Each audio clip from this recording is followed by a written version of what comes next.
Hey guys, Mrs. Herbay here.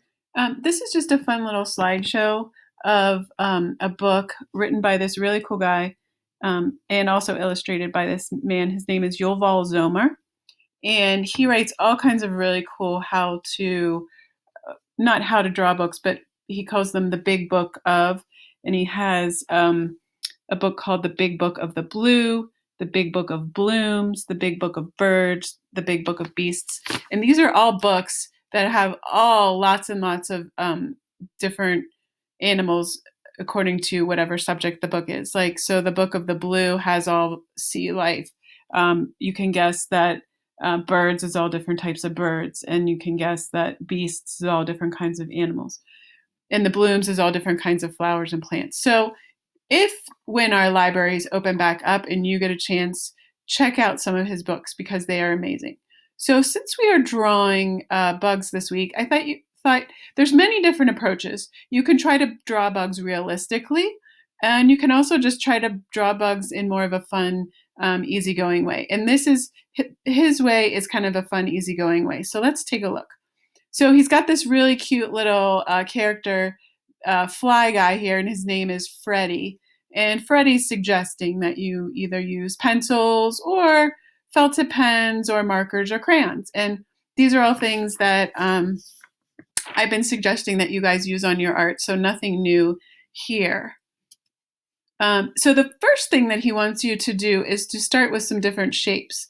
So here is a half circle shape that could be used for a bug. Here he's calling it sort of like an almond shape, where it's a little bit, it's sort of like an oval, but it's more of like a long, thin egg shape. He's got another almond shape here.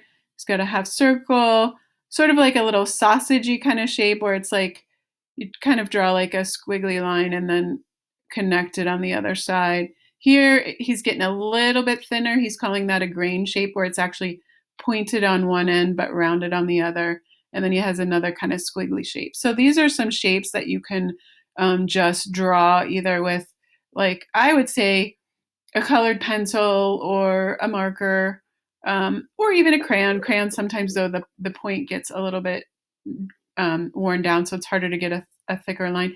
And you can even just play around with your pencil. So you can just maybe just get a practice sheet and try making some different shapes first. Then he's talking about the legs, and Freddie is saying that spiders have 8 legs, but we're not drawing spiders. We're going to be talking about insects today. And so he's saying that millipedes have many legs, like 30 legs or more. So it's like lots and lots and lots of lines. Worms obviously have no legs, but all insects, believe it or not, have 6 legs. So if then you wanted to add some legs to your shapes, you would add 6 legs. Then he talks about how you want to add eyes and antenna, because the antenna is what insects feel with. They look with their eyes. And also, he said you could add some mouths. So a lot of times we can't really see the bug's mouth, but if you want to make them a little more cartoony, we can put a little mouth on them. And then Freddie's saying, hurry up, because they still need wings to whiz with, because all insects fly. And so he's saying that, and if you've ever noticed an insect's wings, they are really delicate. So he's saying to use light colors. So you could even take the pencil and just shade it kind of nice and lightly. And then he's saying to add white lines, or if you shaded it really lightly, then you could color. Like if you used a colored pencil, if you used a light value with one color, then you could just go over it with a darker value with even the same color and it will show up.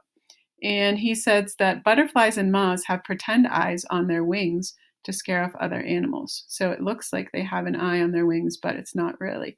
And Freddie the fly says, that doesn't fool me. So here are some wing examples.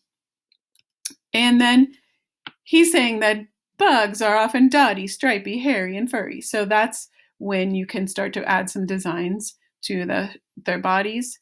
And you can also add some more texture to make their legs look furry, or to make in some cases their body has fur on it.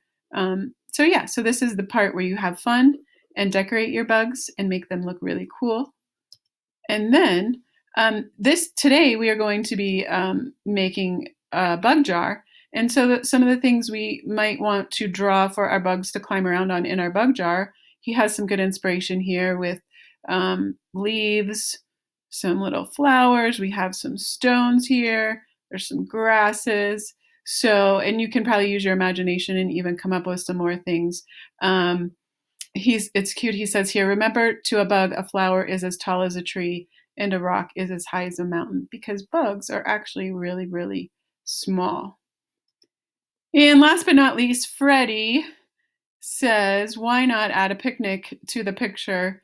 And he says, of course, we know that bugs are attracted to food, and this will attract more bugs. So if you wanted to make a picnic even with, and then draw bugs coming to the picnic, that might be a fun extension of today's project. So I hope this little visual kind of just gives you guys another inspiration or another way to look at drawing bugs. And also I want you to, again, check out these amazing books by Yuval Zommer, and I will spell it Yuval is his first name, and Zommer, Zommer is his last name.